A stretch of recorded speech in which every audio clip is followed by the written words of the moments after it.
अब हम लोग पार्ट 1 में जो है दूसरे के घात तक क्वेश्चन खत्म कर लिए थे। अब हम इसको आगे बढ़ते हैं दूसरे के घात। अवकल समीकरण का क्वेश्चन है। अवकल समीकरण के क्वेश्चन में देखिए क्या दिया हुआ है, आपके सामने लिखा हुआ है अवकल समीकरण e की power y plus 1 cos x dx plus e की power y sin x dy equal 0। देखिए क्वेश्चन आपके 3 तरह के होते हैं। इसमें से आप पहले कोशिश ये करिए कि dy अपॉन dx को एक तरफ करें। जब dy अपॉन dx एक तरफ हो जाएंगे तो उसके बाद डिसीजन लीजिए क्या लगेगा इसमें। अगर इसमें हम देखें तो इस क्वेश्चन पे dx वाले पार्ट को उधर ले जाते हैं। इधर कौन है, e की power y sin x dy उधर जाएगा माइनस e की पावर y प्लस 1 और ये है cos x dx। अब dy अपॉन dx एक तरफ आइए, dy ये है dx ये है, इसको इधर लेके आते हैं। और एक चीज़ यहाँ, एक चीज़ देखिए, यहाँ पर y वाला फंक्शन एक ये है, आपको सामने दिख रहा होगा कि y वाला फंक्शन एक ये है और एक y वाला फंक्शन ये है और कहीं y नहीं है और दोनों को एक तरफ किया जा सकता है। तो बस आप देखिए e की पावर y इधर रखिए, ये है dy अपॉन में ले आइए इसको e की पावर y प्लस 1, ठीक है। इसके बाद इक्वल लगाइए, माइनस वही रखिए, ये लिखा हुआ है cos x अपॉन में ये जाएगा sin x और ये हो गया आपका dx। कोई दिक्कत तो देख लीजिए, dy के पास सारे y वाले फंक्शन है, dx के पास सारे x वाले फंक्शन है। आराम से इजीली अगर देखिए इसको आप t मानिए, अगर आप इसको t मानेंगे तो देखिए e की पावर y का e की पावर y प्लस 1 का 0 हो जाएगा, तो e की पावर y dy आएगा, देखो ऊपर है कि नहीं। इसका मतलब इसको आसानी से t मान सकते हो। अगर सोचो 1/t है तो क्या बन जाएगा, log t, तो ये बन जाएगा आपका log t। t की जगह कौन है, e की पावर y प्लस 1। इधर का तो सॉल्व हो गया। उधर आते हैं, अगर सोचो यहाँ पर sin x को t मानते हैं तो sin x का अवकलन होता है cos x ऊपर रखा हुआ है, इसका मतलब है माइनस की ओर अलग रहेगा, ये बन जाएगा log sin x और प्लस का c। अगर एक चीज आपको पता होगा, जब सब लॉग में होगा तो कांस्टेंट को भी लॉग में ले लीजिए, तो इसको लिख लीजिए log c। अब देखिए ये माइनस का, इधर इसको प्लस का ले आओ, इधर लेके आओगे जब आप तो क्या हो जाएगा log e की पावर y प्लस 1, इधर आएगा प्लस का log sin x और इक्वल में क्या बचा log c। अब एक चीज ध्यान समझिए, log ये प्लस में log m plus log n बन जाएगा log mn, तो ये हो जाएगा आपका log mn। mn का मतलब है ये ब्रैकेट और ये, तो sin x और बगल में क्या लिखा है इसके e की पावर y प्लस 1 और इक्वल में क्या है, इक्वल में है log c। log से log कैंसिल हो गया तो आपके पास क्या आ गया, e की power y plus 1 sin x और इक्वल में c। ये आपका आंसर, ये इसका आंसर है। आई थिंक आपको समझ में आ गया होगा, नहीं समझ में तो एक बार फिर ठीक है, ध्यान से इसको नोट करिए। देखिए नेक्स्ट क्वेश्चन पे आपके सामने क्वेश्चन लिखा हुआ है, असमीका दी गई।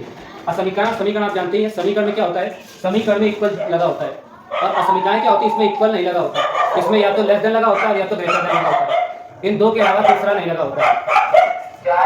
अब देखिए इसमें आपको दिख रहा है, लिखा हुआ है 3x माइनस 1 और ये आपका लेस, जो भी साइन लगा है उसको हमेशा वैसे ही नोट करना है। जैसे आप समीकरण हल करते हैं ठीक वैसे ही इसको भी हल करेंगे, कोई भी फर्क नहीं है। तो फिर फर्क क्या है, फर्क ये है कि हमेशा उसको देखिए उसी तरह सॉल्व करेंगे, लेकिन कभी भी माइनस को इधर पछानता नहीं करें इसी प्रकार, वरना ये साइन अपोजिट पड़ जाते हैं। तो देखिए ध्यान सॉल्व करें, अंदर ब्रैकेट्स खोले पहले तो ये 3x हो जाएगा, ये माइनस का 3 हो जाएगा, फिर जैसे साइन लगा वैसे इसका मल्टीप्लाई करें 2x, ये अंदर गया तो माइनस का 6 हो गया। अब क्या करते हो, x वाले एक तरफ करते हो, वैल्यू एक तरफ करते हो, ये 2x उठा के इधर ले आओ तो ये 3x है, 2x इधर आएगा माइनस का हो गया और साइन वैसे लगाया माइनस 3 उधर जाएगा प्लस का 3 हो जाएगा।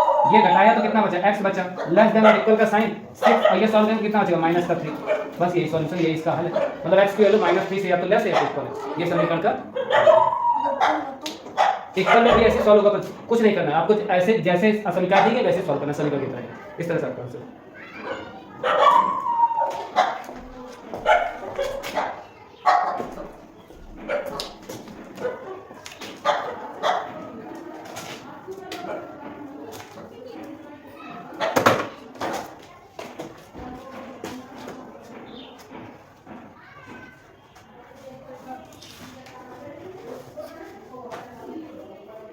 Yes, sir.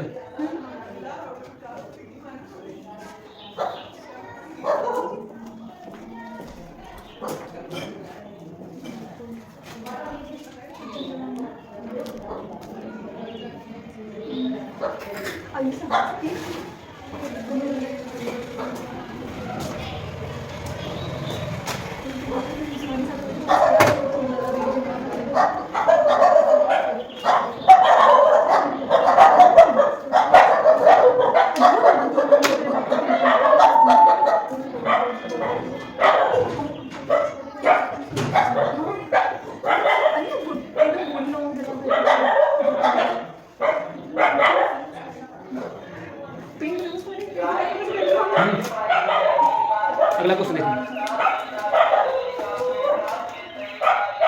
देखिए अगला क्वेश्चन में, अगले क्वेश्चन में क्या लिखा है कि ए दिया गया है, ए में आपके 3 अवयव हैं 1, 2, 3 और आपके बी में दिया गए हैं ए, बी, सी, डी और कह रहा है कि इनमें इनके संबंधों की संख्या ज्ञात करनी है। तो पहले आप ये समझे कि संबंध बनाए कैसे जाते हैं। देखिए एक जो है, एक का संबंध देखिए, पहले आप एक काम करें, ए का बी से संबंध बनाना है, मतलब ए का रिलेशन बनाना है हम लोग बी के साथ। अब उसमें कौन कौन से अवयव आएंगे इस बात को देखिए। पहले लिख लीजिए 1, फिर लिख लीजिए 2, फिर लिख लीजिए 3। अब ए का संबंध आप इसके साथ बनाइए, यानी कि यहाँ लिख लीजिए ए, यहाँ लिख लीजिए बी, यहाँ लिख लीजिए सी और यहाँ लिख लीजिए डी। अब ए का संबंध सबके साथ बनेगा, मतलब ए बनाएगा, ए के साथ 1 बनाएगा, ए के साथ भी 1 बनाएगा, बी के साथ भी 1 बनाएगा, सी के साथ भी 1 बनाएगा, डी के साथ भी। ऐसे ही इसका मतलब 1 के रिलेशन किसके साथ बने, 1, ए, फिर 1, बी, फिर 1, सी, फिर 1, डी। इसके बाद 2 के रिलेशन इसी तरह सबके साथ बनेंगे, 2, ए, 2, बी, 2, सी एंड 2, डी। इसी प्रकार से 3 के भी बनाइए, 3, ए, 3, बी, 3, सी और 3, डी। यही रिलेशन बने। और रिलेशन आपके दिमाग में आ रहा है तो बताइए। तो आपके जब इतने रिलेशन बने, अब इसमें से आपको सिर्फ संख्या बतानी है। तो इसका मतलब है संबंधों की संख्या। अगर हम संबंधों की संख्या की बात करें तो गिन लीजिए, गिनने की जरूरत नहीं है, आपको शॉर्टकट बताते हैं। अगर कभी भी ये कहा जाए कि संबंध नहीं दिखाने, उससे संबंधों की संख्या पूछे, तो हमेशा ए के अवयव गिन लीजिए, 1, 2, 3 और फिर बी की 1, 2, 3, 4 इंटू कर दें और 3 इंटू 4 कितना हो जाएगा आपका 12। यानी कि 12 ऐसे संबंध हैं जो इसमें ए से बी में बन रहे हैं और आप गिनेंगे तो 12 ही निकलेंगे, 1, 2, 3, 4, 5, 6, 7, 8, 9, 10, 11, 12। तो आपका, तो चाहे तो आप ये स्टेप ना करें तो भी आपका काम चल सकता है, तो भी आप आंसर निकालने में सक्षम है, क्योंकि सिर्फ संख्या का काउंटिंग इंटू करा। नोट कर लें।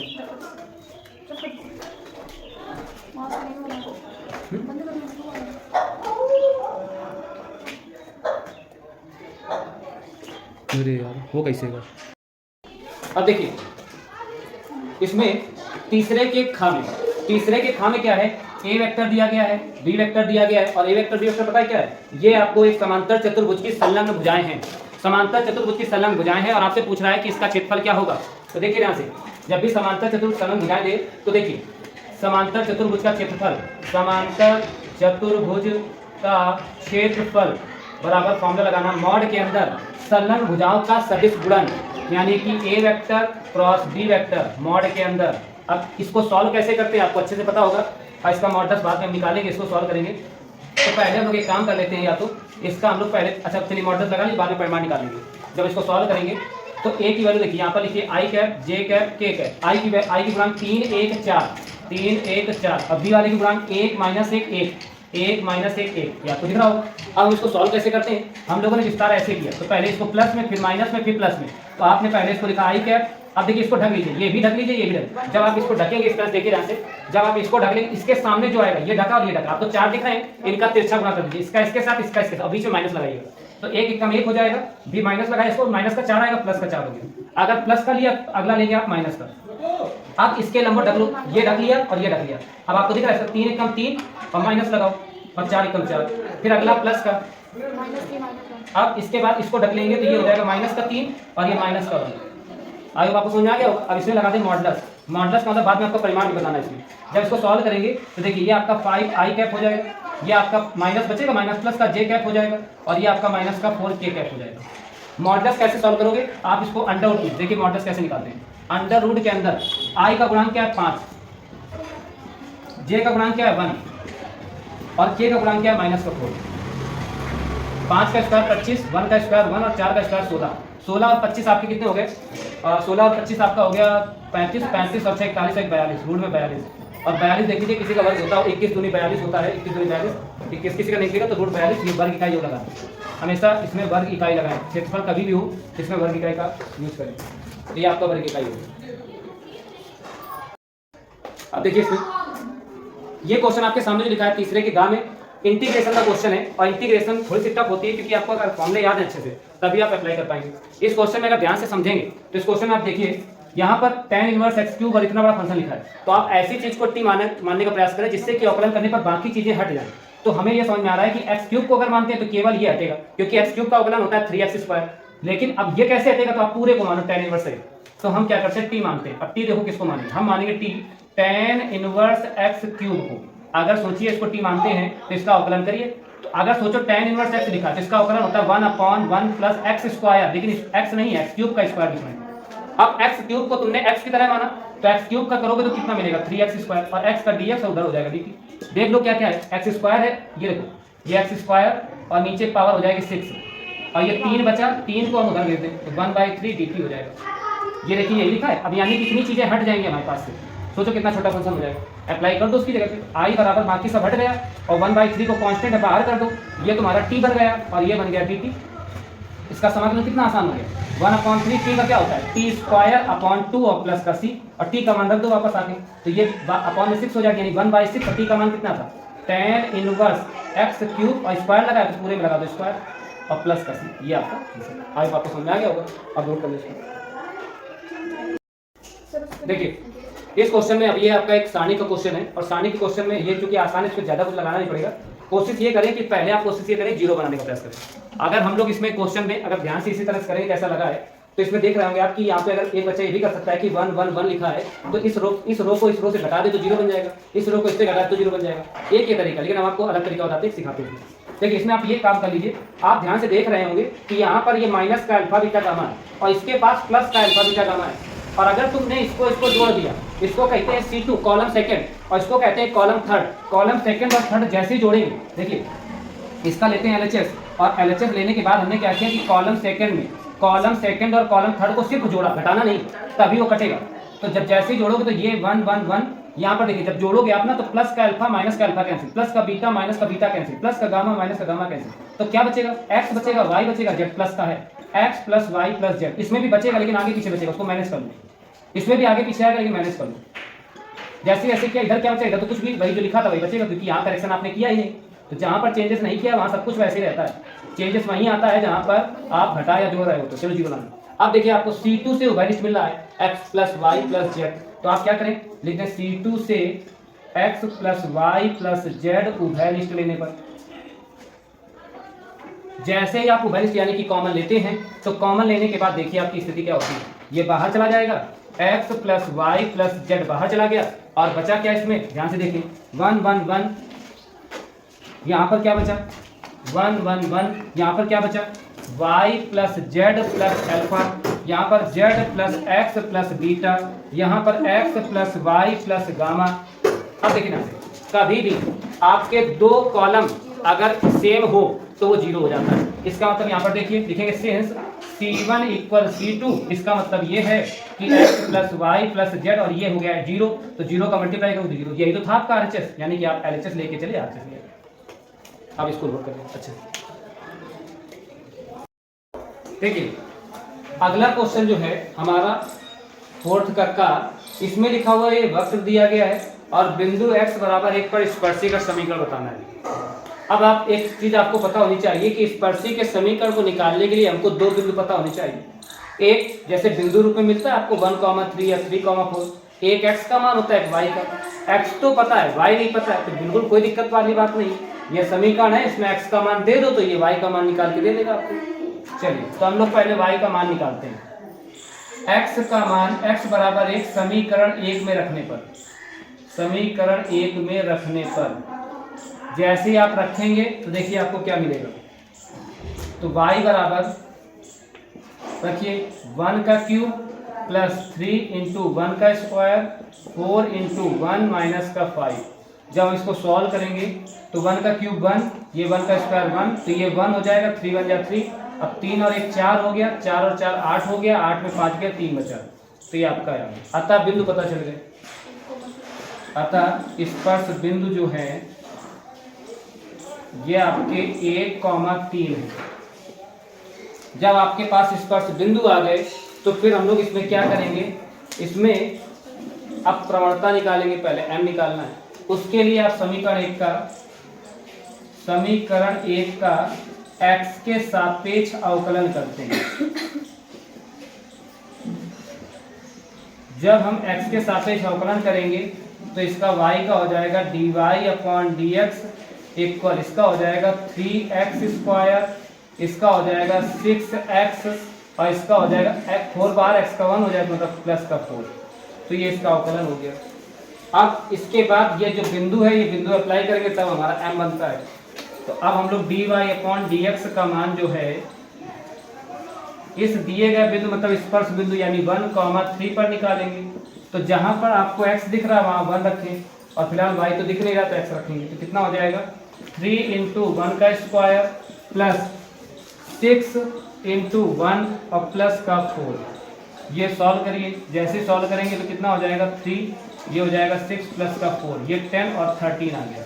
ये जो आपका आता है इसी को हम लोग प्रवणता कहते हैं। स्पर्शी की प्रवणता होती है, ध्यान रखें ये स्पर्शी की प्रवणता होती है, यानी स्पर्शी की प्रवणता। अच्छा हमें निकालना क्या है, हमें निकालना है स्पर्श का समीकरण, स्पर्शी का समीकरण। तो अतः बिंदु कौन से बिंदु पर 1,3 पर स्पर्शी का समीकरण। जब हम स्पर्शी का समीकरण निकालेंगे तो क्या होता है y माइनस का y1 बराबर m x माइनस का x1। इसमें जब सॉल्व करेंगे तो y माइनस का y1 का मतलब हो गया 3, m का मान हो गया 13 और x माइनस x1 का मान हो गया 1। अब इसको हम और अच्छे सॉल्व करेंगे तो देखिए नीचे दिख रहा है y माइनस का 3, 13x और माइनस का ये हो जाएगा 13। अब आप एक काम कर ले, सबको एक तरफ ले आए या इधर ले जाए यहाँ पर सबको। तो यहाँ देख लीजिए, ऊपर देख लीजिए, यहाँ पर है y माइनस का 3। अब देखो सबको उधर ले, इधर 0 बचेगा। अब उधर देखिए क्या लिखा हुआ है 13x माइनस का 13, उधर जाएगा माइनस का y और प्लस का 3। तो आपका सीरियस है 13x प्लस माइनस का y और ये बचेगा आपका माइनस का 10 और इक्वल 0। ये जो आपको समीकरण मिला है यही आपका समीकरण है किसका, स्पर्शी का समीकरण। नोट कर लो। अब देखिए इस क्वेश्चन में, चलो इस क्वेश्चन में चौथे के खा पे देखिए आप, चौथे के खा पे क्या क्वेश्चन है। यदि a बराबर आपको एक आजू का क्वेश्चन है और मैट्रिक्स में ये a बराबर दिया गया और इसमें पूछा गया है कि तो a square minus 5a plus का 6i, ये इसकी वैल्यू फाइंड करनी है। तो इसलिए हम लोग क्या करते हैं, काम पहले कर लेते हैं, a स्क्वायर निकाल लेते हैं फिर इस इक्वेशन पे रखते हैं। तो सबसे पहले a स्क्वायर निकालेंगे। तो a स्क्वायर का मतलब ये है कि a इंटू a करेंगे। a की वैल्यू 2 2 1 0 1 माइनस 1 1 3 0 और स्क्वायर का मतलब 2 बार रखेंगे इसको। एक बार और रख लीजिए 2 2 1 0 1 माइनस 1 1 3 0। देखिए मल्टीप्लाई करने का बहुत सावधानी से इसको करिएगा। इसको मल्टीप्लाई करने के लिए आप एक काम करा करिए, जो पीछे आपका मैट्रिक्स दिया गया अब उसके एक कॉलम को पकड़िए, पहले वाले कॉलम को, और कॉलम को पकड़ करके उसको रो बना दीजिए, उसके ऊपर रख दीजिए और जो जिसके नीचे आएगा उसी से मल्टीप्लाई करना है आपको। और अगर पहला कॉलम है तो एक पहला ही कॉलम स्टार्ट करेगा, बीच में साइन लगाते जाइएगा प्लस। अब देखिए जब हम इसको ऐसे रखेंगे तो ध्यान दीजिए 2 के ऊपर 2 के नीचे ये सारे आएंगे, तो मल्टीप्लाई कर लो 2 2 4 2 2 4 2 1 2। अब इस 2 के नीचे ये 2 के नीचे ये सारे आएंगे तो इसका मल्टीप्लाई करो, प्लस लगाओ 0 प्लस का 2, इसके साथ तो माइनस का 2। अभी एक और बचा हुआ है, इसके नीचे ये सारे आएंगे तो 1 का नीचे मल्टीप्लाई करो, प्लस का 1 प्लस का 3 और इससे करो प्लस का 0। पहला आपका कॉलम बन गया। अब दूसरा कॉलम बनाने के दूसरे कॉलम को उठाइए और 0 के नीचे ये सारे आएंगे तो 0 0 0। 1 के नीचे ये सारे आएंगे, प्लस का 0 प्लस का 1 माइनस का 1 और माइनस 1 के नीचे ये सारे आएंगे, माइनस का 1 माइनस का 3 और माइनस का 0। अब इसके बाद तीसरा कॉलम बनाने के लिए इसको उठाइए और इसको फिर से ऐसे बना दीजिए और रख दीजिए। तो 1 के नीचे ये सारे आएंगे तो 2 2 1। 3 के नीचे ये सारे आएंगे, प्लस का 0 प्लस का 3 और ये माइनस का 3। इसके बाद 0 के नीचे ये सारे आएंगे, 0 का मल्टीप्लाई करो सबके साथ 0 ही हो जाना है, तो कुछ इसमें टेंशन वाली बात नहीं। इस तरह से आपके 3 कॉलम तैयार हो गए। जब आपके 3 कॉलम बन गए और इसको जोड़ लें तो ये 5 हो गया, ये 3 2 5 4 9 हो गया और ये 0 हो गया। ये आपका -1 हो गया, ये माइनस का 2 हो गया, माइनस का 1 हो गया, ये 2 हो गया, ये 5 हो गया और ये माइनस का 2 हो गया। ये आपका आ गया a स्क्वायर। लेकिन मेरा काम a स्क्वायर निकालना नहीं है, मेरा काम है समीकरण को हल करना। अब समीकरण हल कैसे होगा, ये जो आपने स्क्वायर का मान निकाला है ना, इस समीकरण क्या था, a स्क्वायर माइनस का 5a प्लस का 6i। चलिए वैल्यू रखते हैं, वैल्यू देखिएगा कैसे अप्लाई करेंगे। a स्क्वायर की वैल्यू कितनी है, a स्क्वायर आपका 590 फिर है -1 -2 और माइनस का 1, फिर इसके बाद 2 5 -2 फिर माइनस का 5 है। a की वैल्यू देखिए यहाँ से, a आपको कितना दिया है, a दिया गया है 2 2 1 0 1 -1 1 3 0। इसके बाद 6i की वैल्यू आप याद रखें, 2 के क्रम का भी और 3 के क्रम का भी, तो 1 0 0 0 1 0 0 0 1 ये i होता है। अब आप सॉल्व कर लें, ये हो जाएगा 5 9 0 -1 -2 -1 2 5 -2। अब एक चीज़ बहुत ध्यान देने चाहिए, अगर आप चाहते हैं कि आपसे गलती बिल्कुल ना हो तो एक चीज़ फोकस करें कि आप जो बाहर संख्या लिखी हो, कभी भी बाहर अगर माइनस हो या माइनस का संख्या हो, इनको अंदर प्रवेश करा दें। माइनस सहित, और बाहर फिर क्या लगाओगे तो प्लस लगा दो, बाहर लगा लो प्लस, और अंदर -5 का गुणा कर दीजिए, -10 0 -5 -10 -5 प्लस का, ये तो आपका प्लस -5 हो जाएगा, फिर इसके साथ आएगा +5 हो जाएगा। इसके बाद आप इसमें कराइए तो 5 से 15 हो गया माइनस का, इस साथ कराओगे तो 0 हो जाएगा, ये हो गया। इसमें 6 का अंदर गुना करा, जैसे ही आप 6 का कराओगे ना तो देखिए 6 0 0 0 6 0 और 0 0 6। अब आप सॉल्व करेंगे, जब आप सॉल्व करेंगे तो देखिए एक ही बार में आंसर आ जाएगा, अब एक भी गलती नहीं होगी। पहले का पहले वालों से सॉल्यूशन करेंगे तो देखिए 5 है -10 तो -5 बचा, -5 और 6 1 बचा, 9 और -10 -1 बचा, -1 और 0 -1 0 -5 तो -5 और 0 से -5 -1 0 और 0 तो बचा आपका -1 -2 -5 -7 और 6 आपका -1 बचा।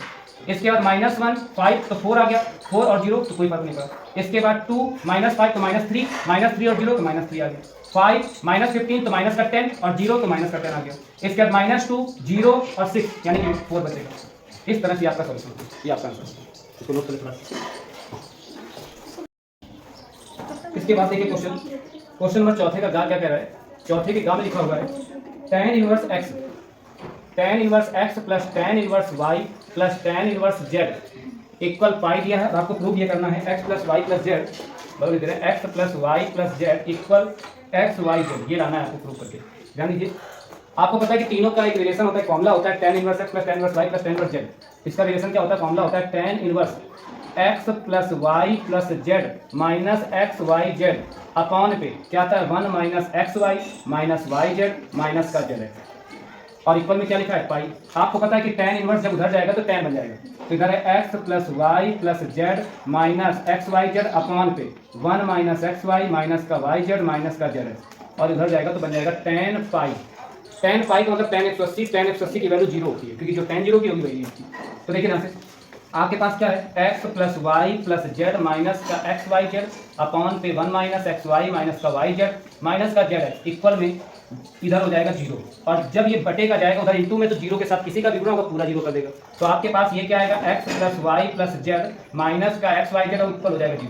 अब ये माइनस का उधर जाएगा प्लस का x plus y plus z equal हो जाएगा एक्स वाई जेड, ये आपका, और ये आपको प्रूफ भी करना है, इसको नोट करें। अब आज की वीडियो में इतना ही, फिर नेक्स्ट वीडियो में अगला पार्ट।